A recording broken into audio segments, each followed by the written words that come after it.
Bonsoir, bienvenue à vous en direct. Votre émission pour aller plus loin ce soir sur la confrontation entre le gouvernement et la CGT. La centrale syndicale est déterminée à durcir encore le mouvement. L'exécutif dénonce le jeu d'une minorité qui voudrait tout bloquer. Le bras de fer s'installe. Risque-t-il de se transformer en conflit durable? Le débat tout à l'heure. Nous reviendrons aussi ce soir sur l'ensemble des manifestations à venir, SNCF, aviation civile, ainsi que sur les journées de mobilisation prévues. Le point sur les différentes actions et les points de blocage dans le journal à suivre. Et pendant ce temps, il poursuit son chemin. Emmanuel Macron livre sa vision et ses solutions pour l'industrie française dans un entretien aux Échos en pleine grogne sociale. Le ministre de l'économie semble disposer d'un statut à part au sein du gouvernement. Alors sur la forme et sur le fond de ces déclarations, on en parlera avec de nombreux invités à notre compagnie. Voilà donc pour le programme. Merci d'être avec nous. Vos réactions et puis toutes vos questions via notre hashtag OVPL. Et tout de suite le journal avec Paul Bouffard.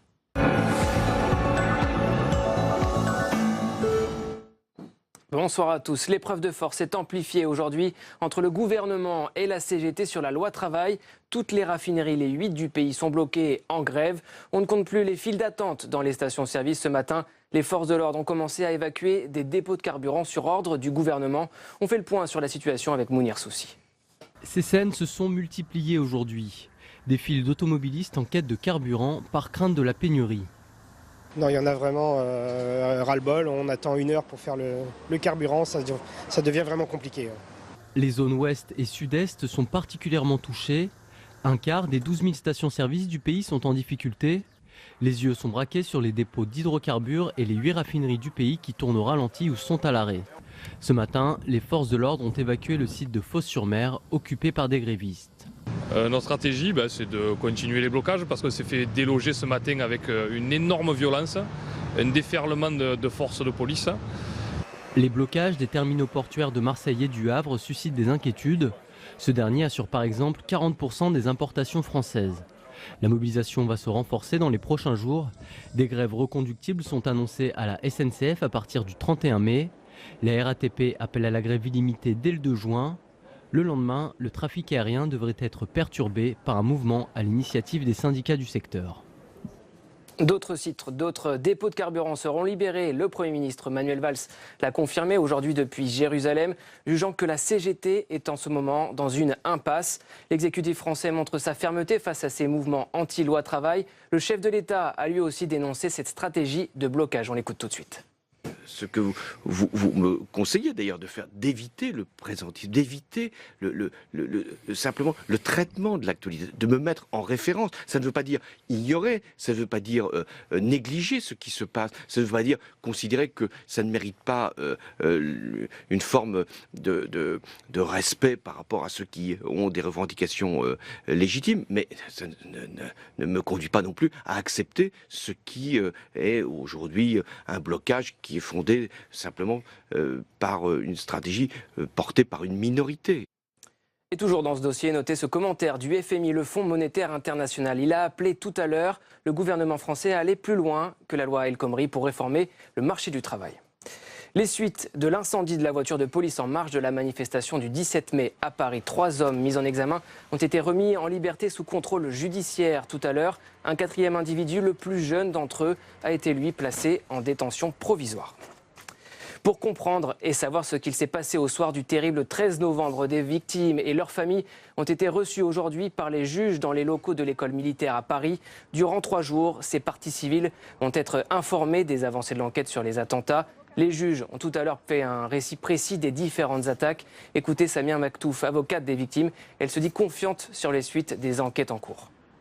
Ce qui est rassurant, c'est qu'on nous a donné un exposé sur les différents mandats d'arrêt européens. Et il faut s'en féliciter parce que ces mandats d'arrêt sont en train d'être exécutés et nous attendons, comme il nous a été exposé, le retour notamment de 4 protagonistes des attentats.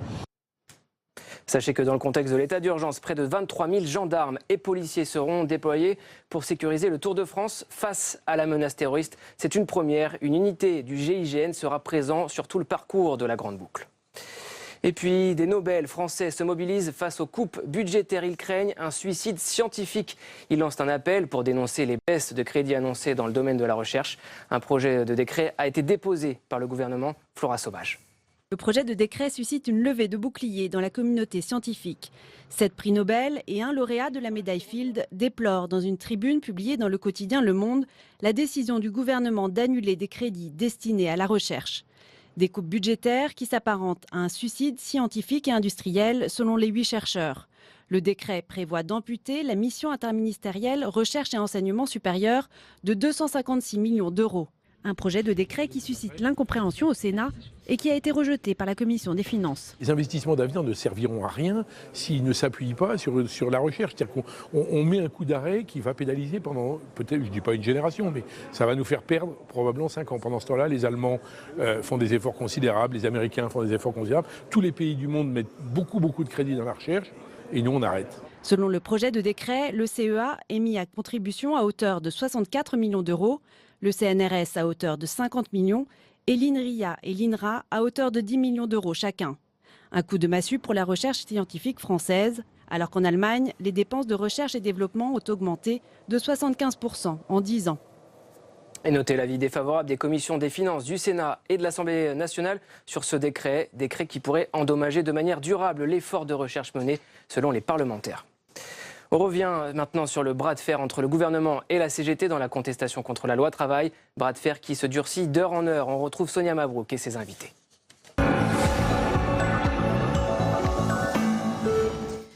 Oui, c'est un bras de fer qu'aucun des deux n'a intérêt à perdre. D'un côté, la CGT durcit le mouvement avec un mot d'ordre, le retrait pur et simple de la loi travail.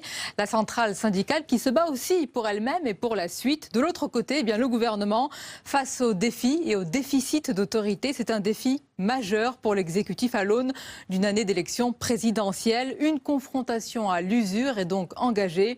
Et on en parle avec nos invités ce soir. Frédérique Espagnac, bonsoir. Bonsoir. Et bienvenue, sénatrice socialiste des Pyrénées-Atlantiques, membre de la Commission des affaires économiques. Avec nous également Jean-Baptiste Lemoyne, bonsoir. Bonsoir. Sénateur Les Républicains de Lyon et membre de la Commission des affaires sociales. Nous accompagne également Fabrice Angéi, bonsoir. Bonsoir. Et bienvenue, vous êtes membre du bureau confédéral de la CGT. C'est cela. Et nous accompagne notre chroniqueur économique Jean-Luc Gombaud. Bonsoir. Bonsoir Sonia. Alors madame, messieurs, je voudrais d'abord, avant qu'on entre dans le vif du débat, vous demander, Jean-Baptiste Lemoyne d'abord, comment vous qualifiez la situation actuelle en France? Quel mot, quel qualificatif sied le mieux à ce que nous vivons actuellement? Période troublée. Période troublée parce qu'on voit quand même depuis plusieurs semaines, plusieurs mois maintenant, eh bien c'est vrai, une certaine forme d'autorité de l'État défiée. Et défié dans une relative impunité, malheureusement. Et c'est vrai que vous l'évoquiez, il y a besoin, à un moment, de faire en sorte que le pays puisse fonctionner. On est à la veille d'échéances importantes, où le monde entier nous regarde, qu'il s'agisse effectivement de cette grande manifestation sportive, et puis tout simplement de nombreux pays qui ont vu circuler cette image de voitures brûlées, vandalisées, et aujourd'hui, eh bien, effectivement, ces outils industriels qui sont bloqués. Et donc, on ne donne pas un bon signal. Manifestement, la France ne va pas monter dans les classements d'attractivité. On l'a vu, c'était le sujet aujourd'hui. On est en déclassement et ça risque de se poursuivre. Donc, c'est vraiment très malheureux. Et moi, j'incite le gouvernement à réagir, à prendre des mesures et à permettre aux Français qui veulent travailler de pouvoir travailler. Parce qu'aujourd'hui, qu'il ne réagit c'est pas le cas. Écoutez, moi ce que je constate dans mon département et puis dans les départements voisins, c'est qu'il y a de plus en plus de mal pour circuler. Il y a des queues pour s'approvisionner en gasoil. Moi j'ai des artisans qui sont obligés de mettre au chômage technique partiel leurs employés parce qu'ils ne peuvent plus assurer les chantiers, le déplacement. Donc c'est quand même un vrai problème. Est-ce que vous vivez dans votre département, Frédérique Espagnac? Même question sur la situation générale. C'est vrai que dans les Pyrénées-Atlantiques, on est sans doute loin de la banlieue parisienne, mais à ce jour, c'est pas du tout ce qui se passe chez moi, même si bien sûr qu'il y a une inquiétude, même sûr s'il y a un rapport compulsif d'un certain nombre de citoyens, et on les comprend, à se dire, justement, est-ce que demain je vais pouvoir aller travailler? Donc voilà, il y a en effet les stations de service qui sont prises d'assaut.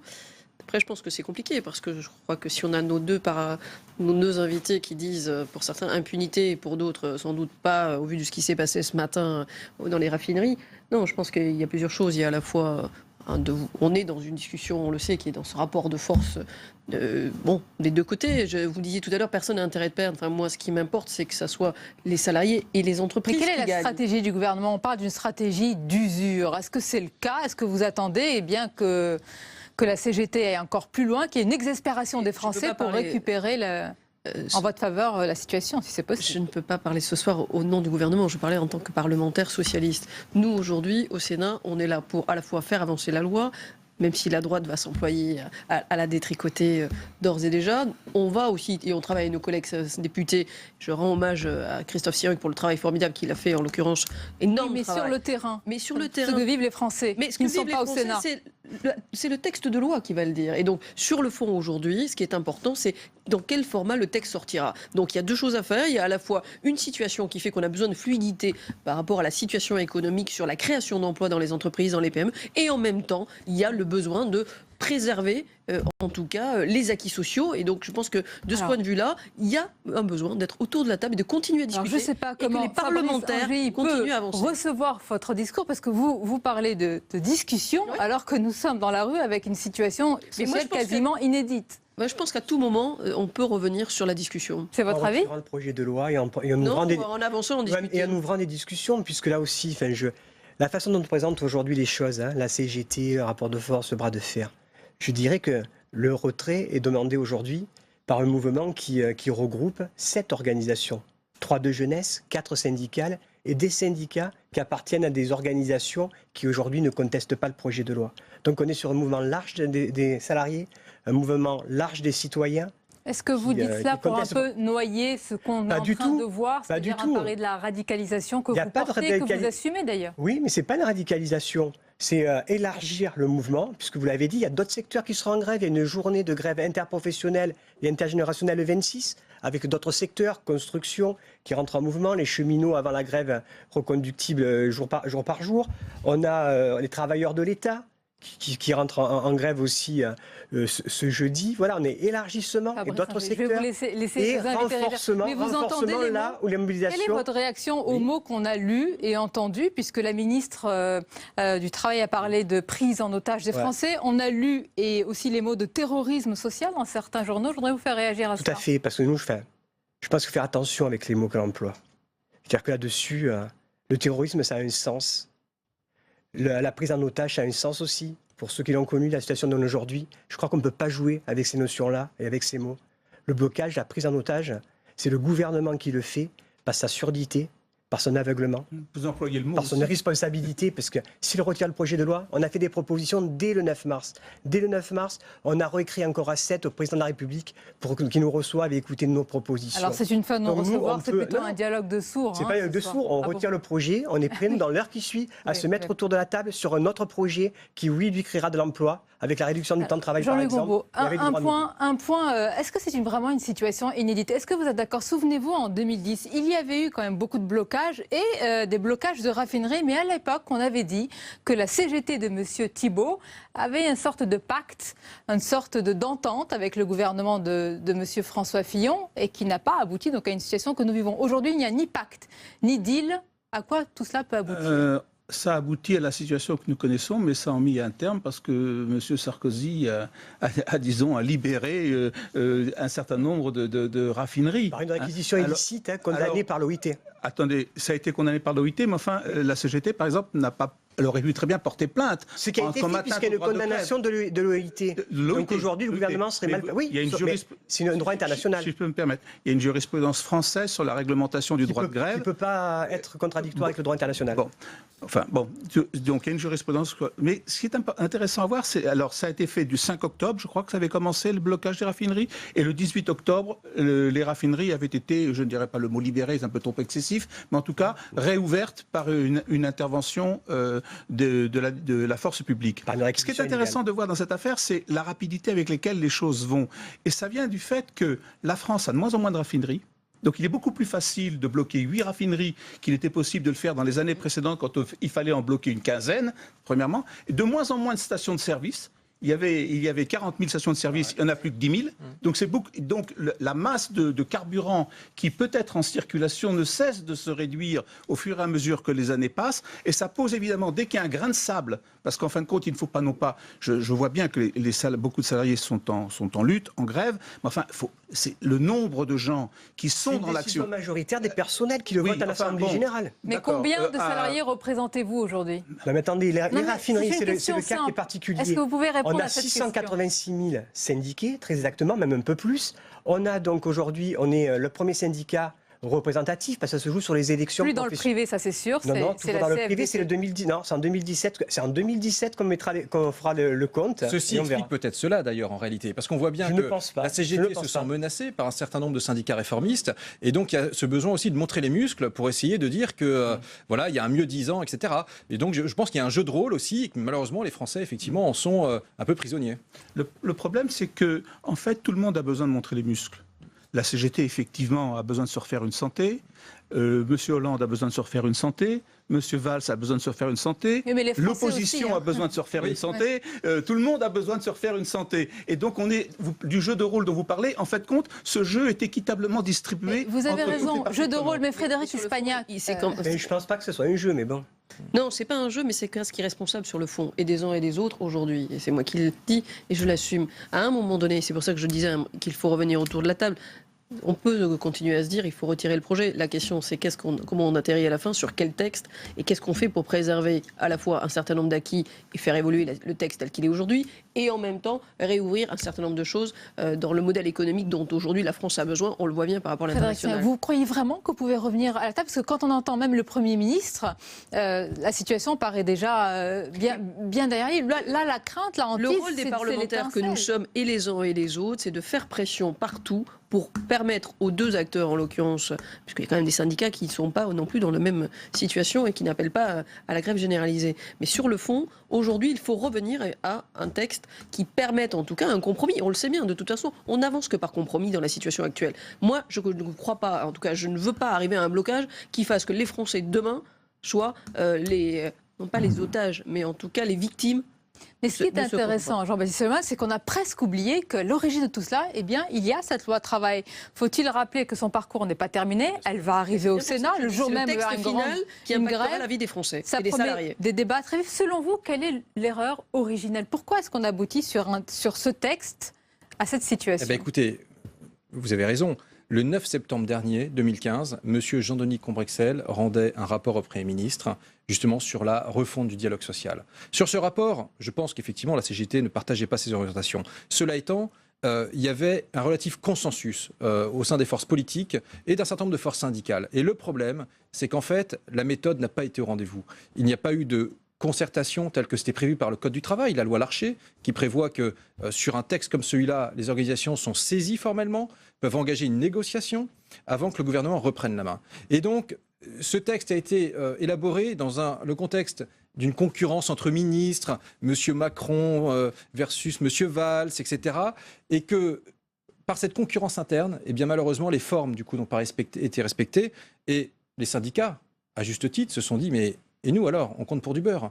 Et au bout du bout, titre, donc là, vous légitimez l'action de la CGT? Non, je légitime le fait que les syndicats aient contesté de ne pas avoir été consultés. C'est une nuance. C'est une nuance importante parce que, encore une fois, si peut-être on était passé par ce chemin-là, on n'en serait peut-être pas là aujourd'hui. Mais honnêtement, Fabrice Angy, est-ce qu'au cœur de votre combat encore aujourd'hui, il y a cette loi travail? Est-ce qu'on n'est pas au-delà? Est-ce qu'on n'est pas dans une bataille politique? La bataille politique, c'est aujourd'hui, j'ai cité les noms, entre autres Macron, Emmanuel Valls et François Hollande qui l'amènent pour savoir qui sera sur la ligne de départ de 2017. Ils ne visent que leur intérêt politique. Nous, c'est bien la situation sociale, la situation des salariés qui nous intéresse. Et c'est bien cette loi-là que l'on conteste par des arrêts de travail. Et je reviens que décident majoritairement les salariés. Allez voir comment ça se passe dans une raffinerie. Ça se décide en réunion, les trois équipes, puisqu'on est en 3-8, par un vote de l'ensemble des salariés et par une décision majoritaire qui est appliquée par tout le monde. Voilà comment ça se discute. Et ça, c'est la démocratie et la démocratie sociale. Ah, c'est intéressant, la démocratie sociale, Jean-Luc Rombaud. On a oublié ce mot depuis quelques semaines. Dites-nous ce qu'il en est des deux forces syndicales aujourd'hui dans le pays. La CFDT qui se dit aujourd'hui qu'on appelle d'ailleurs communément le syndicat réformateur, réformiste, qui se dit force de proposition, et la CGT qu'on dit force de radicalisation. Est-ce que c'est aussi partagé? Il y a une différence de stratégie, bien entendu, évidemment, qui remonte à une dizaine d'années. Un petit mot quand même, parce qu'on parle beaucoup de démocratie. La semaine dernière, avec le CR des patrons, on parlait de démocratie actionnariale.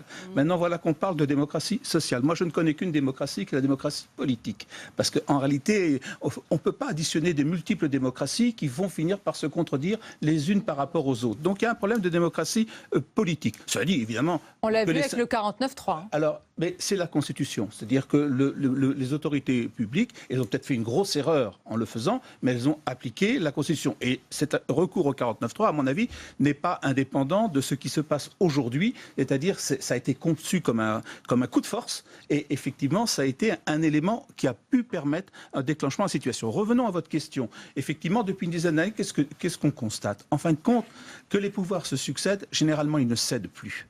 C'est ça le constat. C'est-à-dire que, en fait, le CPE étant le dernier exemple, il y a eu la réforme des retraites. Je précise, parce que c'est très important pour comprendre, à mon avis, cette loi travail.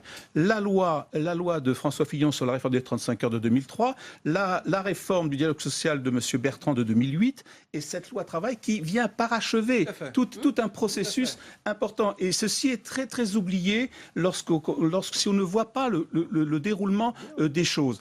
Et on s'est aperçu qu'à chaque stade franchi, eh bien, les autorités publiques en avaient assez, elles ne voulaient plus céder. La CFDT, à partir de là, s'est dit... qu'est-ce qu'on gagne disons, à ces rapports de force, à ces bras de fer, tout ce que vous voulez. Et elle a choisi une stratégie beaucoup plus de négociation. Puisqu'ils tiennent tant à telle ou telle réforme, on peut essayer d'avoir des compensations, parce que c'est ce qu'ils ont essayé de faire avec la réforme des retraites, lorsqu'ils ont eu des reculs sur les problèmes des travaux pénibles, par exemple. Bien. Et la CGT, elle, a du mal à franchir ce pas, ça fait moins partie de sa culture. Pardon ? Je crois qu'on ne peut pas vraiment l'entendre. On signe en entreprise, dans les branches, 80% d'accords. Bien sûr. Donc c'est la nature des accords qui pose problème. Lorsqu'on est sur un accord régressif, lorsqu'on est sur du chantage à l'emploi, sur la facilité de licenciement, sur la travailler plus et être moins indemnisé, là ça pose problème. Ce qu'on appelle mais il y a des téléspectateurs qui vont se dire, vous dites chantage, alors que beaucoup ont l'impression quand même de subir un chantage aujourd'hui. Le chantage, c'est le gouvernement qui le fait, c'est pas nous. Nous, ce sont les salariés qui décident de se mettre en arrêt de travail. Là-dessus, on dit y compris la négociation, donc on a... Je pense que c'est un peu schématique, excusez-moi, de dire qu'il y a des syndicats qui négocient, d'autres pas qui sont dans la lutte et que la lutte aujourd'hui ne gagne pas. Vous êtes en train de négocier ? La lettre du secrétaire d'État au transport, de M. Vidalis, confirme bien ce qu'on disait, ce qu'on dit sur le projet de loi, puisque cette lettre-là confirme bien qu'il y a baisse de la rémunération, de la majoration des heures supplémentaires. Et on a bien donc aujourd'hui un engagement.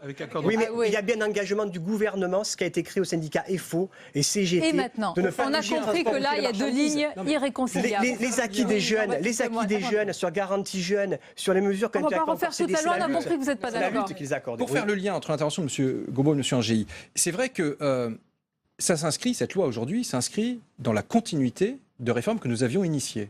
Donc nous, on est en cohérence par rapport à ça pour accompagner le mouvement en l'amplifiant. Maintenant, c'est vrai qu'il y a une sorte de grand malentendu. C'est-à-dire que les mêmes qui défendent cette loi, à gauche, sont ceux qui ont voté contre les lois de 2008. Et moi, je me souviens aussi de François Hollande juché sur une camionnette devant les industries lorraines, faisant des grands discours avec M. Édouard Martin.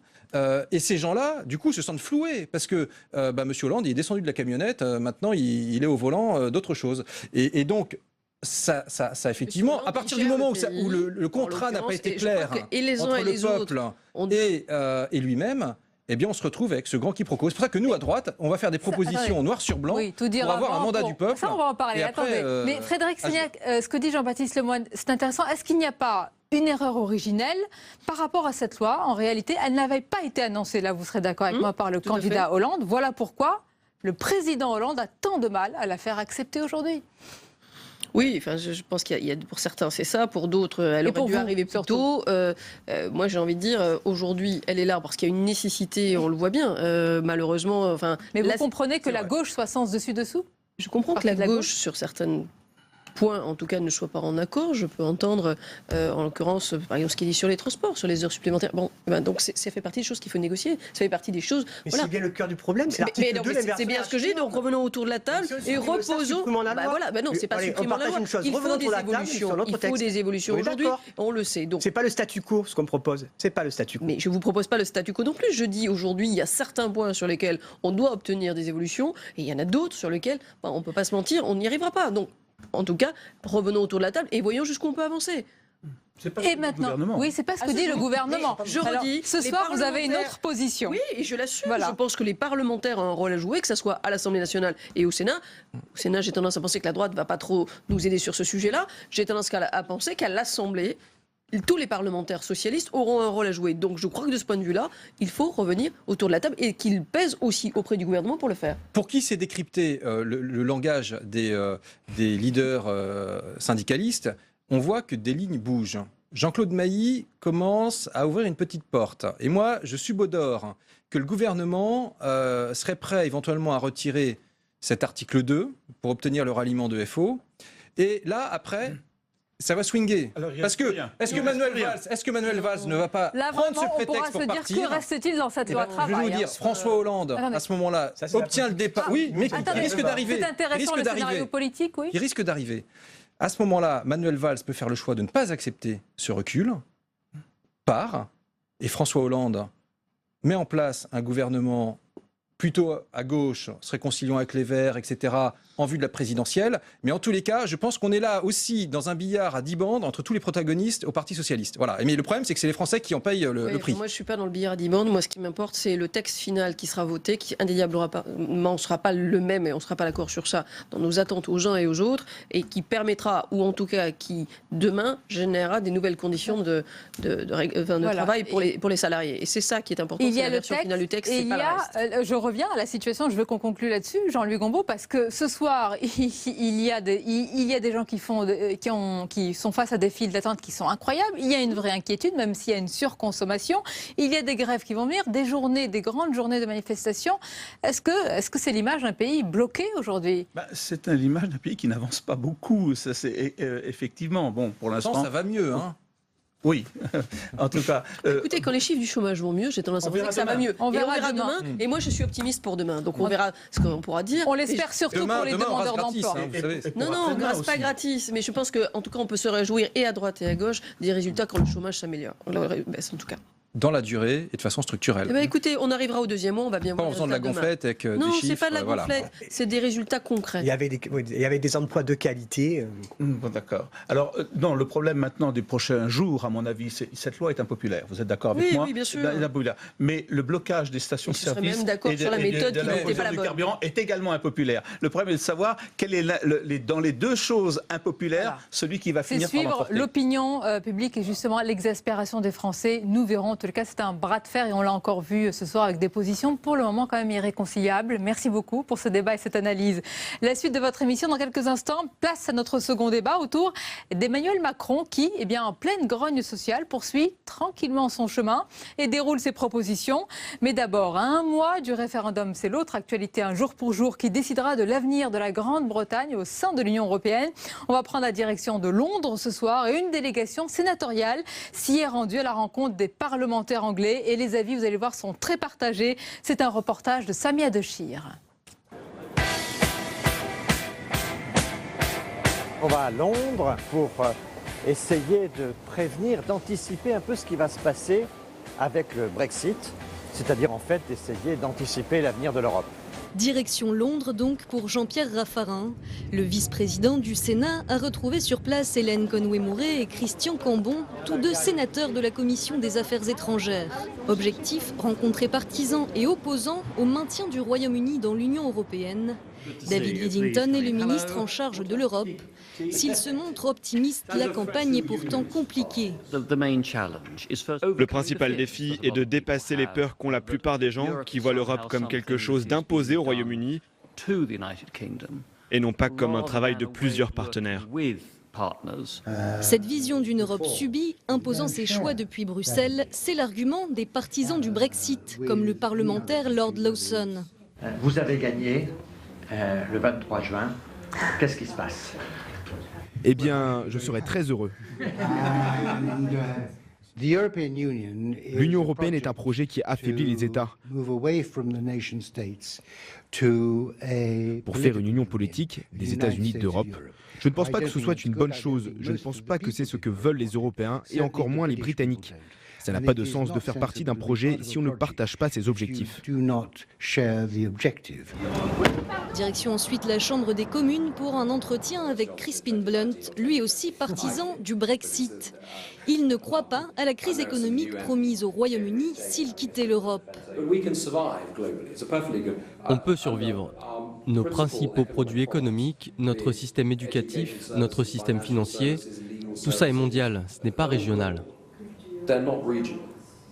Un discours inquiétant pour les sénateurs français qui craignent une déconstruction de l'Union européenne.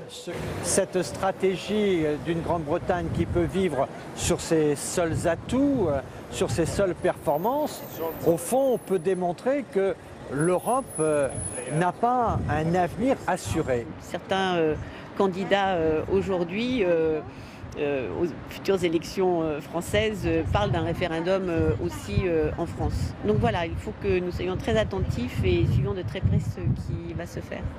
Le référendum aura lieu le 23 juin. Les deux camps sont pour l'instant au coude à coude dans les sondages. Et il est 22h30, tout de suite les repères de l'actualité avec Paul Bouffard.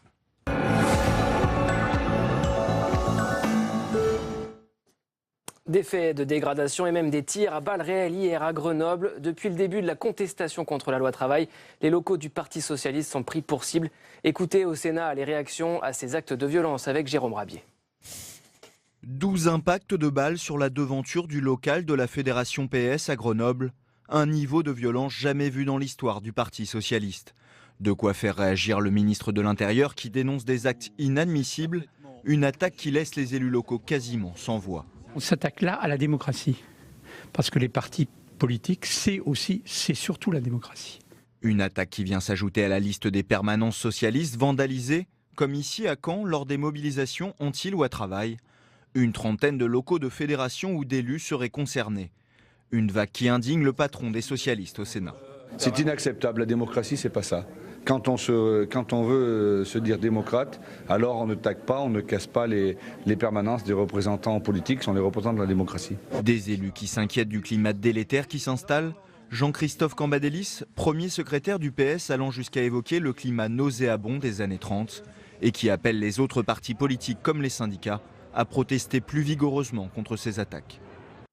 En bref, le Sénat a publié aujourd'hui l'utilisation de la réserve parlementaire, cette dotation d'action parlementaire. Au total, c'est plus de 52 millions d'euros de subventions attribuées en particulier aux collectivités locales. Retrouvez tous les détails de cette réserve sur notre site publicsénat.fr. Et toujours au Sénat, le ministère de la Culture veut assouplir les quotas de chansons françaises à la radio. Il souhaite un nouveau régime chiffré à 15% de titres interprétés par de nouveaux talents. Aujourd'hui, ce quota est de 40%.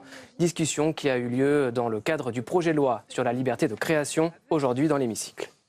Et puis la France qui perd son attractivité économique. Les investisseurs étrangers boudent de plus en plus l'Hexagone, contrairement au reste de l'Europe, zone qui a attiré davantage en 2015. Écoutez la réaction de Nicolas Dufour, le directeur général de la Banque publique d'investissement, insiste sur l'image de la France, une image plutôt écornée en ces temps de grève.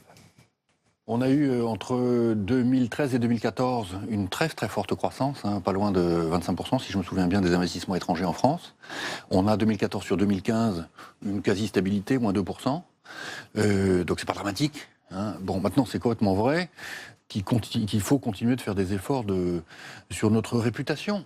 Vous savez, et tout ce qui se passe dans le pays à longueur de journée avec des belles images, des feux de pneus, des grèves ici ou là, des blocages de raffineries, en réalité, c'est catastrophique pour la réputation française. On passe maintenant à notre second débat. Ce soir, le gouvernement et la CGT se font face. Pendant ce temps, le ministre de l'économie, Emmanuel Macron, commente et veut aller plus loin dans les réformes du travail. On en parle avec Sonia Mabrouk et ses invités.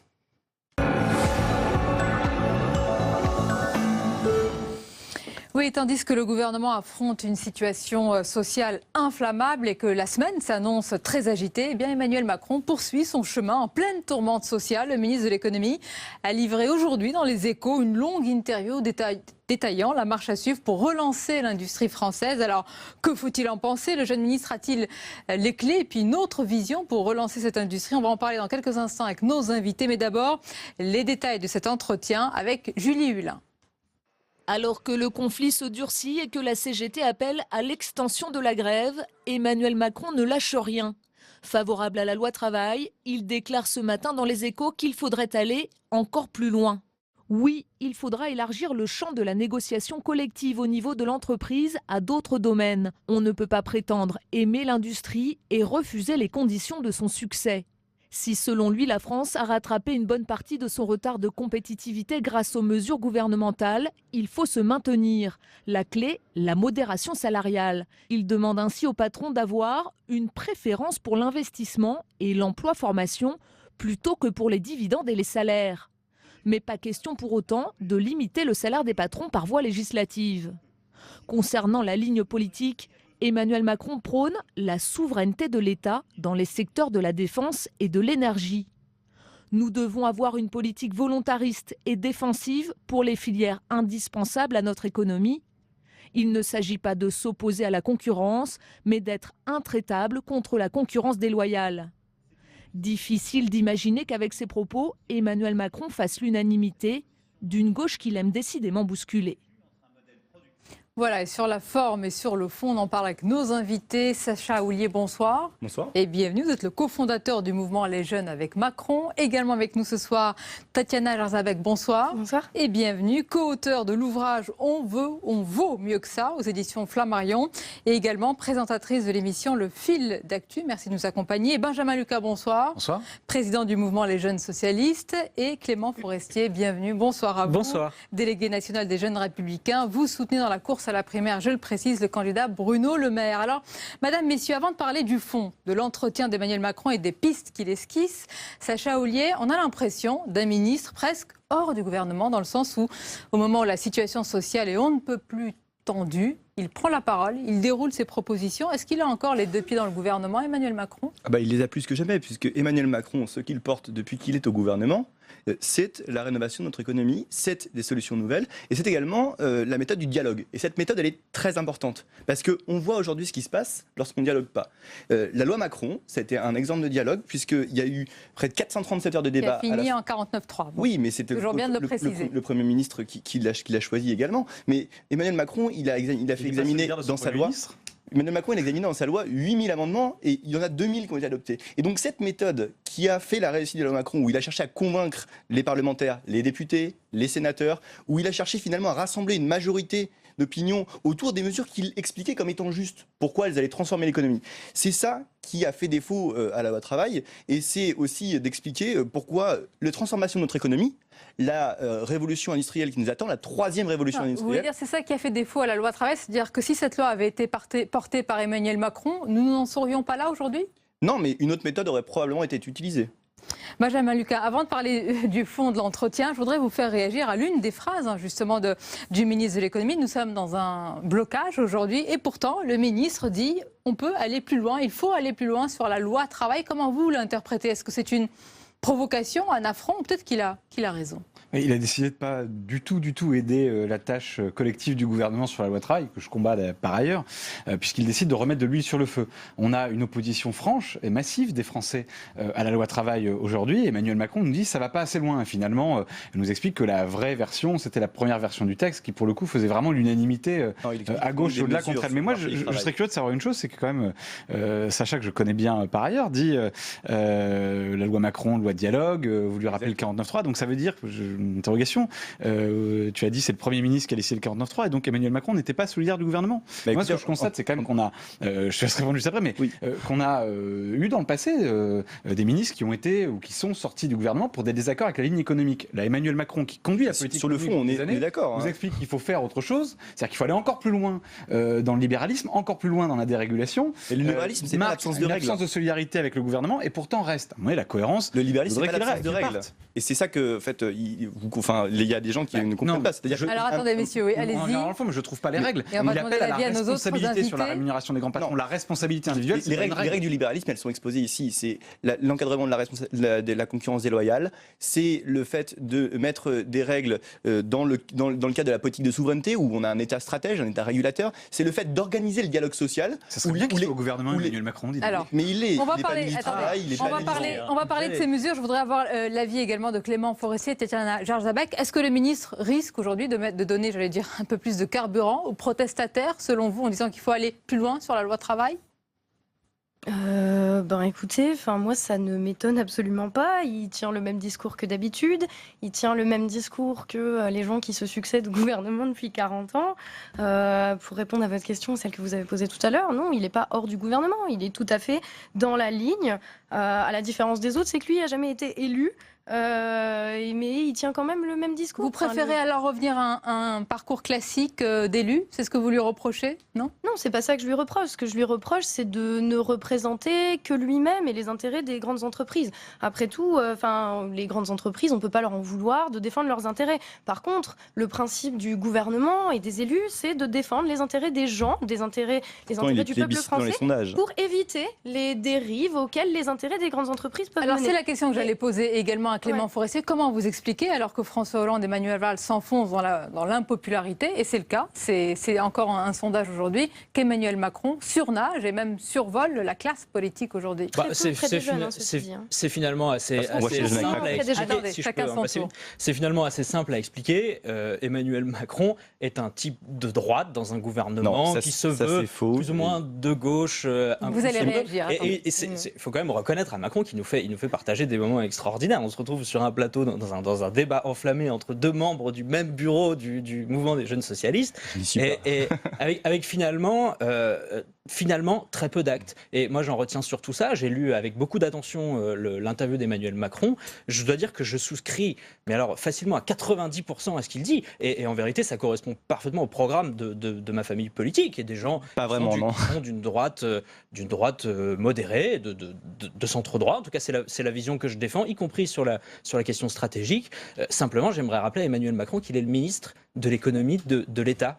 Et que quand aujourd'hui, dans les Échos, il nous explique que la France souffre de sa compétitivité en matière fiscale et qu'il est urgent de revenir sur la fiscalité des entreprises, j'aimerais quand même lui rappeler qu'il est le ministre de l'économie actuelle. Pourquoi vous dites non à ce que dit Clément Forestier quand il dit attendez qu'Emmanuel Macron prend ou en tous les cas adopte des propositions qui sont plus à droite, lui-même dit qu'il n'est ni de droite ni de gauche. Alors c'est pas ce qu'il a dit. C'est pas ce qu'il veut rassembler des personnes ni de droite ni de gauche. Qu'est-ce que dit Emmanuel Macron ? Emmanuel Macron, il dit je suis de gauche, mais je ne me satisfais pas de le clivage actuel. Pourquoi ? Parce qu'aujourd'hui, le fait est que il y a plein de bonnes propositions qui sont justes, et le fait de aujourd'hui combattre la concurrence déloyale qui est le dumping chinois sur l'acier, le fait de taxer plus fortement l'héritage, et à ce titre-là, je ne pense pas qu'Emmanuel Macron soit de droite, mais le fait que Emmanuel Macron considère aujourd'hui qu'il fallait être fédéraliste européen et renforcer l'Europe et ne pas être ses fossoyeurs mais les refondateurs sur une politique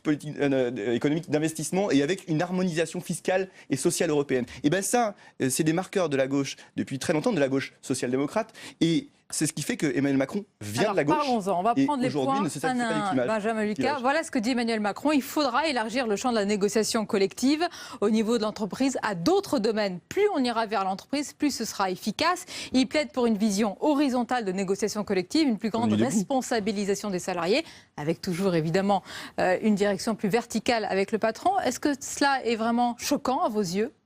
Il veut aller encore plus loin dans l'inversion de la hiérarchie des normes, Emmanuel Macron, et donc il veut mettre les salariés dans une situation d'encore plus grande fragilité. Mais je veux dire, c'est pas nouveau, c'est le discours. Emmanuel Macron aime bien paraître comme moderne, mais c'est le discours que nous tiennent les libéraux, les amis de Clément Forestier.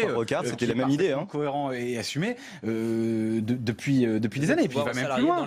Il va même plus loin, Emmanuel Macron. Il veut modérer les salaires, il veut donc bloquer les salaires des salariés, mais explique qu'on peut pas légiférer sur les salaires des patrons.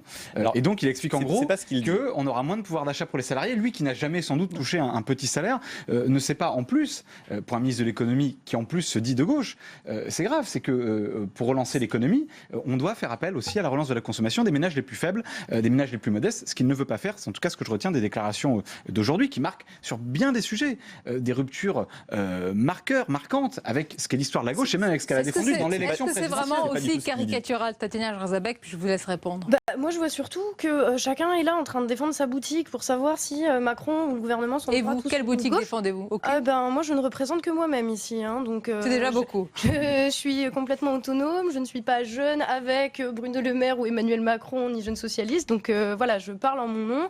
Et c'est très bien comme ça. Mais moi, ce que je vois surtout, c'est que là, on est tous, vous êtes en train de vous prendre la tête pour savoir si Macron, il est de droite ou s'il est de gauche et tout. Mais moi, ce que je vois, c'est que ce paradigme-là, il fonctionne plus, quoi.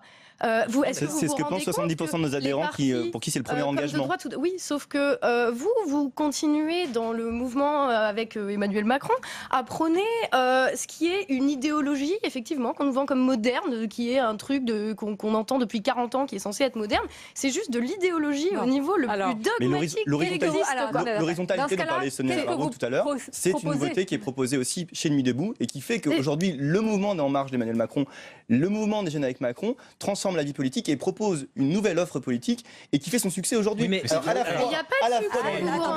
on est au Sénat, nos aînés nous parlaient de Raymond Barre sur des nouvelles offres politiques, sur cet espace politique-là qui disent les mêmes... Et l'horizontalité en politique, qui sortent les mêmes soupes libérales depuis des années, on peut en sortir depuis les années 70. Allez-y, Clément Forestier. Proposer une offre politique, c'est intéressant et c'est la démarche d'un homme politique, c'est ce qu'on attend de lui. La mettre en place, une fois qu'il est aux responsabilités, c'est aussi ce qu'on lui demande. Moi, je me demande ce que fait Macron dans ce gouvernement.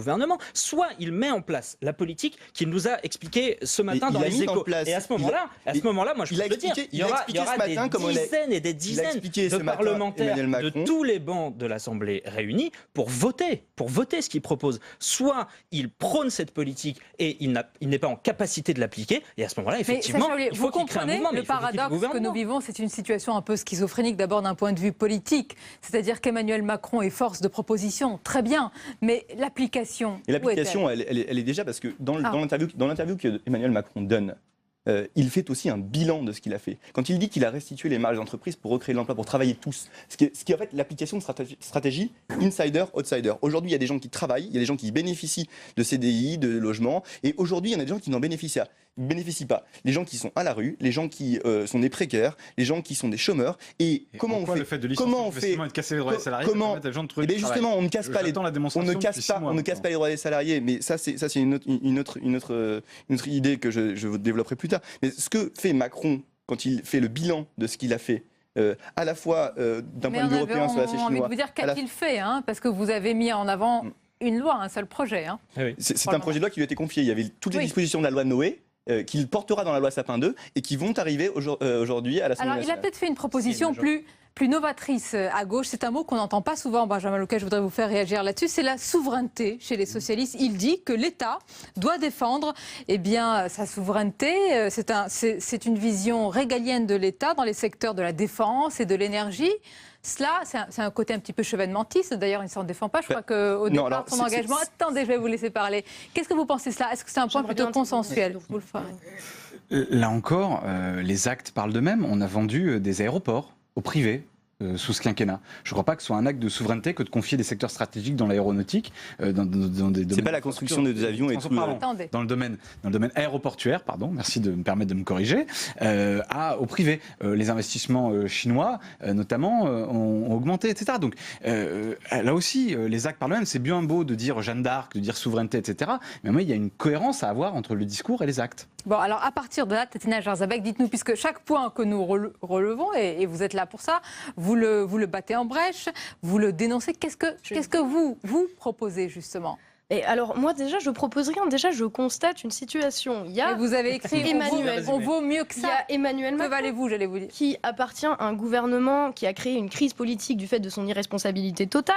Maintenant, il essaye de se démarquer en tenant exactement le même discours que d'habitude. Bon, tant mieux, personne n'est berné, je dirais bien. Et là, vous êtes en train de vous battre entre vous sur des questions de loi, de gouvernement. C'est un débat, c'est une bataille. Justement, ça concerne la vie des gens, pas celle des parlementaires. Nuit debout, c'est le type de débat aussi qu'on a. Terminer maintenant parce que je t'ai pas coupé et je trouve que tu coupes beaucoup la parole. Du coup, ce serait sympa. Allez-y, c'est le principe d'un débat aussi.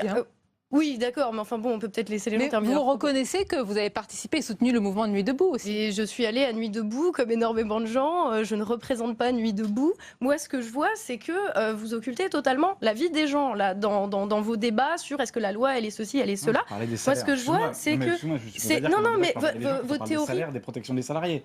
C'est la vie des gens. Mais la vie des gens, c'est pas que des chiffres en fait, c'est pas que des salaires. Et justement, c'est ce qu'on dit dans Vaut mieux que ça. C'est, voilà, c'est votre idéologie là et celle que vous prenez. Une fois que vous avez dit cela, alors allez-y. Oui, j'aimerais bien terminer si vous me laissez finir. Dans une théorie faite de chiffres, ouais, voilà, il n'y a pas de problème. Votre truc, ça marche super bien. Sauf que quand on est réaliste et qu'on prend en compte la réalité des gens, on voit les conséquences de ce dogmatisme-là, à la Macron comme à la Hollande comme à la. Quelles sont vos propositions? Voilà ma question. Mais moi, ce que je vois comme proposition, c'est pas à moi de définir un système. Tout ce que je vois, moi, c'est que des attitudes comme ça contribuent au désintérêt des Français pour la politique. La réalité, dans le monde réel, il y a nos retraités qui font les poubelles, il y a des gens qui doivent courir après les heures sup pour pouvoir joindre les deux bouts et dont la vie familiale pâtit à cause du boulot. Il y a, vous êtes dans la dénonciation et vous dites que, en fait, mais les discours je ne suis pas dans la dénonciation, je constate des faits qui sont une réalité, qui constituent une réalité partagée de la majorité des gens et dont j'ai l'impression que les politiques ne s'occupent pas, qu'ils s'appellent Macron.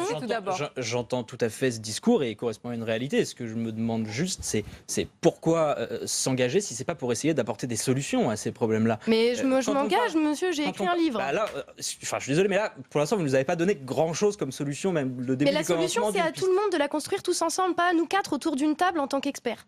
Ah mais je suis d'accord, mais on peut peut-être déjà commencer par là. Si vous permettez, moi, quand on dit qu'on a créé une démarche novatrice, justement pour émettre des solutions qui sont en adéquation avec les attentes des gens, c'est que Emmanuel Macron, il a lancé la Grande Marche. Qu'est-ce que c'est la Grande Marche? C'est qu'on va aller voir. La Grande Marche, on connaissait, voilà. Oui, la très grande, alors c'est la grande histoire, on ne connaissait pas celle-ci. Non, mais moi je vais vous raconter ce que c'est que la Grande Marche d'Emmanuel Macron. Alors la Grande Marche d'Emmanuel Macron, c'est le fait qu'on va aller frapper aux portes de tous les Français pour leur demander ce qu'ils pensent de la société, quel est leur bilan, qu'est-ce qui marche pas. Et sur la base de ce que nous dit, ça fait 40 ans qu'on en fait. Mais pourquoi il utilise d'habitude on vend des candidats. Là, on va faire la démarche inverse. On va demander on va demander l'avis des gens et sur l'avis des gens, pas sur leurs propositions qui sont à faire. On va établir des solutions qui sont adaptées. Vous avez des réactions très intéressantes sur les réseaux sociaux parce que je pense que si on devait faire un tour de table et un petit peu dire quelle est la moyenne d'âge, alors je ne m'inclus pas pour la faire augmenter, mais je crois qu'elle reste assez jeune. Et certains vous disent, mais vous parlez comme vos aînés, Benjamin Lucas. Est-ce que vous avez cette impression déjà d'un débat politique policé où on dénonce chacune les propositions des uns et des autres? Sans doute, mais un débat, c'est fait pour qu'il y ait de la contradiction, donc on essaie d'en avoir. Moi, juste sur une chose, moi je crois au contraire que le clivage entre la gauche et la droite, il est parfaitement sain. Et dans un moment où ce qui nous menace, c'est l'arrivée au pouvoir de l'extrême droite, qui dans certaines régions a été en capacité de l'emporter, je ne crois pas que le discours d'Emmanuel Macron, comme d'autres, qui vise à brouiller les pistes, c'est-à-dire il n'y a plus de clivage gauche-droite, soit de nature à intéresser les gens. Et en l'occurrence, on peut dire que c'est de la théorie, on peut dire que c'est des chiffres, c'est très concret. Pour moi, quand on parle de protection des salariés, c'est très concret, les droits quotidiens pour protéger les salariés dans l'entreprise. Quand on parle des salaires, pourquoi ce ne serait pas du bon sens? Je suis exactement d'accord avec ça. Je ne crois pas au bon sens en politique, parce que je crois qu'on a tous des visions du monde. Je pense qu'on peut être de droite à du bon sens, qu'on peut être de gauche à du bon sens. En l'occurrence, nous n'avons pas la même vision de la société. Et pour finir sur ce qui est nouveau... les gens de droite comme les gens de gauche sont affectés par la politique qui est menée par le gouvernement. Oui, tout à fait. Mais je suis bien d'accord. Et c'est pour ça que sur bien des sujets, je la conteste. Notamment sur la loi travail en ce moment, ou comme je l'ai fait sur la déchéance de nationalité. Donc là-dessus, je n'ai aucun problème avec ça. Vous êtes encore au Parti socialiste alors? C'est une bonne question que j'allais poser.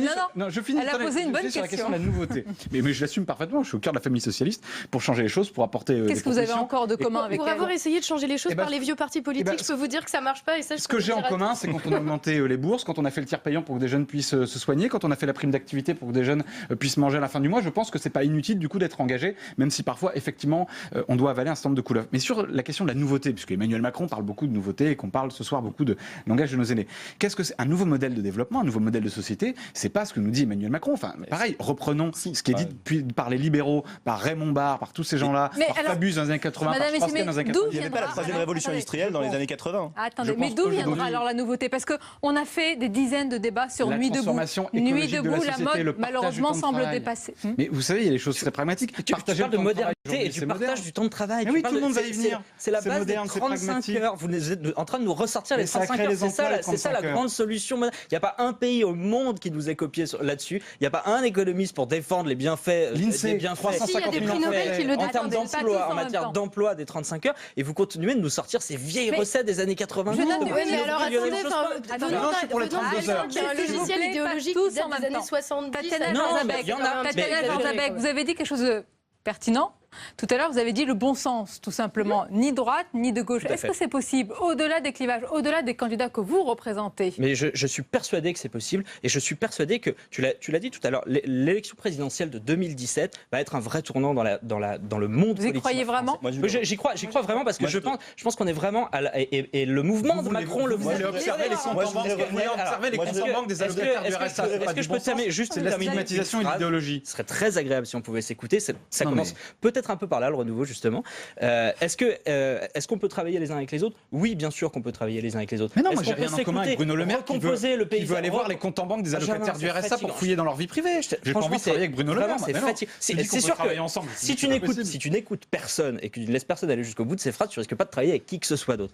Je termine là-dessus. Qu'on soit capable de s'écouter, je pense que c'est exactement ce que les Français attendent des nouveaux politiques. Qu'on sorte des doctrines partisanes, qu'on sorte des vieux partis et des vieux appareils politiques. Et je le dis aussi bien pour le mien que pour celui de Benjamin et de Sacha ou de qui que ce soit d'autre. Les Français ne veulent plus de ces appareils politiques. Par contre, qu'on soit capable de se mettre autour d'une table, de s'écouter. Et quand j'entends un responsable qui se dit de gauche, Emmanuel Macron, faire des propositions intéressantes sur la souveraineté, sur l'aspect stratégique de l'État, sur la définition des secteurs stratégiques pour l'État à protéger et à faire protéger par l'État, je dis oui, je dis d'accord et je dis faites-le.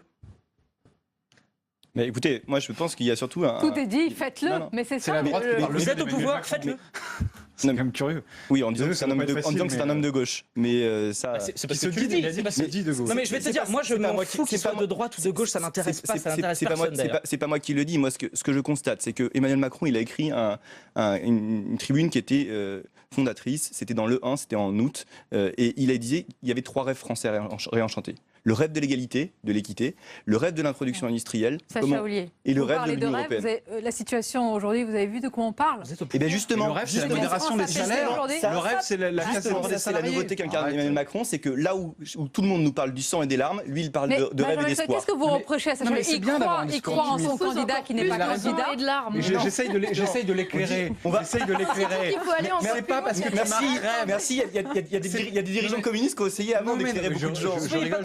C'est pas parce qu'on écrit rêve sur un projet qui n'a rien de nouveau et qui a bien des égards et réactionnaire et qui va contre les intérêts de ceux que nous prétendons défendre dans l'espace politique que ça en est. C'est pas parce qu'on dit qu'il faut réenchanter le rêve qu'on le fait. Et en l'occurrence, quand on fait le travail du dimanche, c'est pas du rêve. Il n'y a pas un gamin à l'école qui dit chouette, j'ai envie de pouvoir travailler demain le dimanche. Explique ça au père de famille qui va gagner 100 € de plus à la fin du mois et pouvoir offrir quelque chose à ses enfants. Est-ce que c'est pas parce qu'il est déjà pas assez payé? Enfin, je sais pas. Mais certainement, mais ça en fait partie. Et le rêve de pouvoir accéder à des professions libres. Ceux qui sont prêts à aller travailler plus pour gagner un peu plus. En guise de conclusion, qu'est-ce que vous attendez? C'est une année très importante d'élection présidentielle. Qu'est-ce que chacun de vous, au-delà des candidats que vous soutenez ou des chapelles éventuelles, etc., qu'est-ce que vous attendez plus généralement? Et pour les Français, ça c'est l'intérêt supérieur, je veux dire général. Benjamin Lucas. Bien justement, d'abord qu'on redonne du pouvoir au bulletin de vote. Et donc on le fera aussi quand le politique, et c'est là où il peut y avoir un discours intéressant qui est malheureusement pas tenu par Emmanuel Macron, mais là où le politique reprendra le pas, notamment sur la finance. C'était notre engagement de campagne. Et puis, je vais dire quelque chose de tout simple, et pardon, ça peut choquer, mais qu'on tienne nos engagements. Moi, je crois que quand on est de gauche, on a fait une campagne en 2012 où nous avons été élus sur la promesse de l'égalité, et notamment pas sur la promesse de la casse des droits des salariés. Tatiana Jarzabec, même question. Oui, moi je pense que l'idée de la souveraineté est pas inintéressante. Après, il faut voir ce qu'on met derrière souveraineté. L'État, c'est pas une entité qui existe toute seule à part entière. L'État, il représente des gens. Et c'est ça, c'est la souveraineté des gens. C'est les gens qui ont élu, normalement, à part dans le cas d'Emmanuel Macron, évidemment, les gens qui prennent nos décisions. Ils ne représentent pas nous, ils représentent une infime minorité de gens qui en profitent. Personne veut de la loi El Khomri, personne veut qu'on supprime des lignes de train, personne veut qu'on enlève des lits d'hôpitaux. Il y a des gens qui meurent de ne pas avoir assez de lits d'hôpitaux. Où est la représentation là-dedans? Moi, je pense que la souveraineté, c'est avant tout celle du peuple français dans les décisions. Même question, rapidement. Moi, finalement, je ferai 2 vœux pour cette année. Il y en a un qui concerne ma famille politique et plus globalement les Français. Ils vont avoir l'occasion de choisir un candidat qui sera leur candidat à l'élection présidentielle en 2017. Je souhaite qu'ils choisissent le candidat qui a la plus large vision, une vraie vision générale et à long terme de la France. Je trouve qu'il y a vraiment des choses intéressantes chez Emmanuel Macron. Et enfin, je souhaite à Emmanuel Macron qu'il commence à appliquer la politique qu'il Est-ce que vous souhaitez qu'il soit candidat, tout simplement ? Alors moi, je souhaite autre chose. Je souhaite d'abord que se triomphe l'égalité des chances et l'égalité d'accès à la parole des citoyens. Et c'est pour ça qu'on fera la Grande Marche. Merci pour ce débat revigorant, vif et revigorant. La suite de votre émission, comme tous les mardis, le reportage pour aller plus loin sur un sujet en particulier. Ce soir, on s'intéresse à une réforme qui avait, souvenez-vous, provoqué un tollé, celle des rythmes scolaires. Alors après un déluge de critiques, eh bien, il semble que les enfants et les élus se soient habitués à la semaine de 4 jours et demi. C'est le cas notamment à Sceaux, dans les Hauts-de-Seine. C'est une commune pilote et c'est un reportage de Flora Sauvage.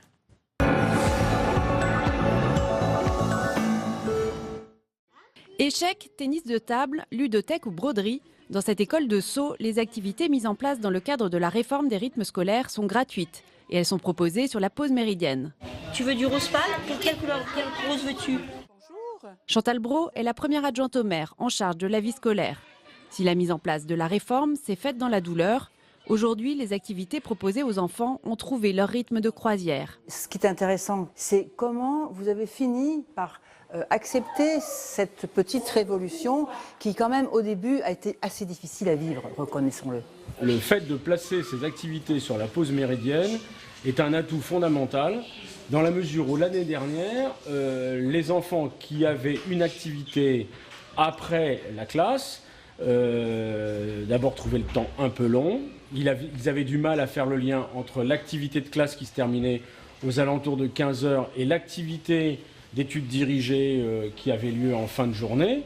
2 ans après la mise en place de la réforme, un écueil subsiste pour un certain nombre d'élus, le financement. Il y a des aides de l'État, c'est vrai, mais qui couvrent au maximum 12% du coût de cette réforme. Donc le coût, on vous donne une moyenne, mais en réalité, il est très, très disparate. D'où d'ailleurs cet écueil qui devait donner à tous la même possibilité et la même chance. En réalité, non, puisqu'il y a une disparité très grande dans la manière dont cette réforme et cette application a été mise en place.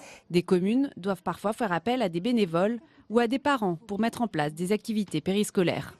Autre difficulté relevée par le SNUIP FSU de Paris, qui a mené une consultation auprès de 800 professeurs, la fatigue des enfants. Pour 98% des enseignants parisiens, les objectifs de la réforme ne sont pas atteints. Les conditions d'apprentissage des élèves se sont dégradées, ne se sont pas améliorées avec l'étalement des heures de classe sur la semaine. Ils trouvent les élèves plus fatigués, plus excités, moins disponibles pour les apprentissages. Face à ces critiques, le ministère de l'Éducation l'affirme, le retour à la semaine de 4 jours et demi est devenu une réalité dans toutes les écoles publiques et la quasi-totalité des communes a mis en place des activités périscolaires. Voilà pour ce reportage. Tout de suite, les dernières informations de la soirée avec Paul Bouffard.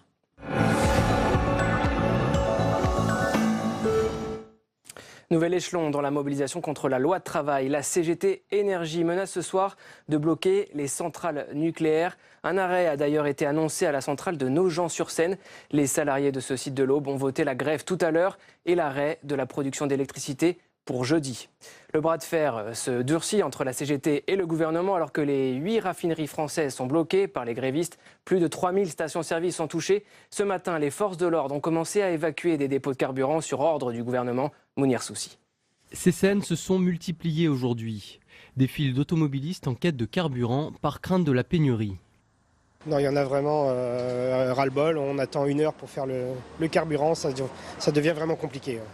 Les zones ouest et sud-est sont particulièrement touchées. Un quart des 12 000 stations-service du pays sont en difficulté. Les yeux sont braqués sur les dépôts d'hydrocarbures et les 8 raffineries du pays qui tournent au ralenti ou sont à l'arrêt. Ce matin, les forces de l'ordre ont évacué le site de Fos-sur-Mer, occupé par des grévistes. Notre stratégie, c'est de continuer les blocages parce que c'est fait déloger ce matin avec une énorme violence, un déferlement de forces de police. Les blocages des terminaux portuaires de Marseille et du Havre suscitent des inquiétudes. Ce dernier assure par exemple 40% des importations françaises. La mobilisation va se renforcer dans les prochains jours. Des grèves reconductibles sont annoncées à la SNCF à partir du 31 mai. La RATP appelle à la grève illimitée dès le 2 juin. Le lendemain, le trafic aérien devrait être perturbé par un mouvement à l'initiative des syndicats du secteur. Manuel Valls a redit sa détermination à libérer les dépôts de carburant. L'exécutif français montre sa fermeté face à ces mouvements. Le chef de l'État a lui aussi dénoncé ce matin cette stratégie de blocage. On l'écoute tout de suite. Ce que vous me conseillez d'ailleurs de faire, d'éviter le présentisme, d'éviter simplement le traitement de l'actualité, de me mettre en référence. Ça ne veut pas dire ignorer, ça ne veut pas dire négliger ce qui se passe, ça ne veut pas dire considérer que ça ne mérite pas une forme de respect par rapport à ceux qui ont des revendications légitimes, mais ça ne me conduit pas non plus à accepter ce qui est aujourd'hui un blocage qui est fondé simplement par une stratégie portée par une minorité. Face à la grève qui touche ses activités aujourd'hui, le groupe Total a menacé de revoir ses projets d'investissement en France. Il dénonce une prise en otage de ses activités. Et toujours en matière d'économie, cette fois en termes d'attractivité, la France accuse un recul. Les investisseurs étrangers boudent l'Hexagone. Au Sénat, certains à droite s'inquiètent et rejettent la faute sur le gouvernement. Stéphane Amalian. Trop d'impôts, peu de flexibilité. Les investisseurs internationaux se détournent de la France, avec moins 2% d'implantation dans l'Hexagone pour 2015. Mauvais signe pour la France car l'Europe, elle, après 10 ans de crise, attire de nouveau. Notamment au Royaume-Uni, avec plus 20% d'implantation, et en Allemagne, plus 9%. On a mis un frein, je dirais, à l'uniformisation des entreprises, au moins au niveau européen. On pénalise à chaque fois les entreprises françaises face à nos concurrents allemands ou anglais.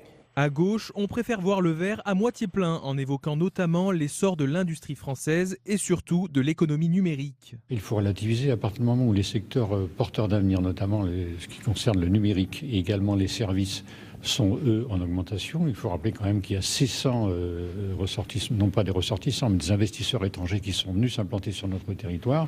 Je crois que c'est plutôt un bon signe. L'étude souligne toutefois un atout français, la ville de Paris. Elle occupe la 5e place mondiale en termes d'attractivité, devant 2 concurrentes de taille, Berlin et Pékin. Des prix Nobel français tirent la sonnette d'alarme. Ils s'inquiètent des coupes budgétaires et de la situation financière de la recherche en France. Un projet de décret a été déposé par le gouvernement. Flora Sauvage. Le projet de décret suscite une levée de boucliers dans la communauté scientifique. 7 prix Nobel et un lauréat de la médaille Fields déplorent dans une tribune publiée dans le quotidien Le Monde la décision du gouvernement d'annuler des crédits destinés à la recherche. Des coupes budgétaires qui s'apparentent à un suicide scientifique et industriel selon les 8 chercheurs. Le décret prévoit d'amputer la mission interministérielle Recherche et Enseignement supérieur de 256 millions d'euros. Un projet de décret qui suscite l'incompréhension au Sénat et qui a été rejeté par la Commission des Finances. Les investissements d'avenir ne serviront à rien s'ils ne s'appuient pas sur la recherche. C'est-à-dire qu'on met un coup d'arrêt qui va pénaliser pendant, peut-être, je ne dis pas une génération, mais ça va nous faire perdre probablement 5 ans. Pendant ce temps-là, les Allemands font des efforts considérables, les Américains font des efforts considérables. Tous les pays du monde mettent beaucoup de crédits dans la recherche. Et nous, on arrête. Selon le projet de décret, le CEA est mis à contribution à hauteur de 64 millions d'euros, le CNRS à hauteur de 50 millions et l'INRIA et l'INRA à hauteur de 10 millions d'euros chacun. Un coup de massue pour la recherche scientifique française, alors qu'en Allemagne, les dépenses de recherche et développement ont augmenté de 75% en 10 ans. Et comme chaque soir, on passe à la revue de presse.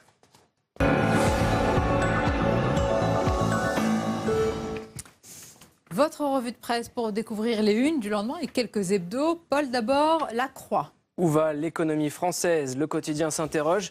Il y a le ça va mieux de François Hollande. La Croix souligne que même si le climat social est de plus en plus tendu, les signes d'amélioration en économie sont bien réels. Autre information à la une des Échos, la vaste perquisition qui s'est déroulée aujourd'hui dans les locaux de Google France. La justice a ouvert une enquête préliminaire pour fraude fiscale et blanchiment en bande organisée. Le fisc pourrait réclamer à Google 1,6 milliard d'euros d'arriérés d'impôts. On va découvrir la une des Inrocks cette semaine. Jean-Luc Mélenchon, en couverture 2017, c'est la bonne. Fort de ses 12% d'intention de vote, le candidat Mélenchon estime avoir ses chances. Il livre son plan de bataille dans les Inrocks. Selon le magazine, il voit dans la mobilisation contre la loi travail et dans Nuit debout une reconstitution d'un courant politique populaire. Quelle est la couverture de l'Obs cette semaine? Un rapport exclusif en couverture de l'Obs cette semaine. Un rapport que le gouvernement veut cacher, selon l'hebdo. Il concerne les conditions de travail des fonctionnaires. Vont-ils devoir travailler plus ? Élément de réponse dans l'Obs. Et puis, autre dossier en couverture du magazine, dans la tête des casseurs. Depuis 2 mois, ils opèrent violemment dans les cortèges contre la loi travail. L'Obs les a rencontrés. Qui sont ces activistes qui revendiquent la violence comme mode d'action politique ? Le 1 à présent, l'hebdomadaire. Cette question, à quoi sert ? Le président, le 1 s'interroge. Qu'est-il arrivé à la figure présidentielle ? De Charles de Gaulle à François Hollande, cette figure s'est affaiblie, selon l'hebdo, à lire l'éclairage de Mazarine Pinjot. La philosophe et romancière est fille de qui, vous savez, elle parle de la fin du symbolique. Et selon elle, il y a brouillage entre le privé et le public. La personne prend désormais le pas sur la fonction. Merci beaucoup, Paul. À demain. Avec plaisir. On arrive à la fin de cette émission. Merci encore de votre fidélité. Comme tous les mardis à suivre, ce sont les moments choisis de votre émission Preuve par 3.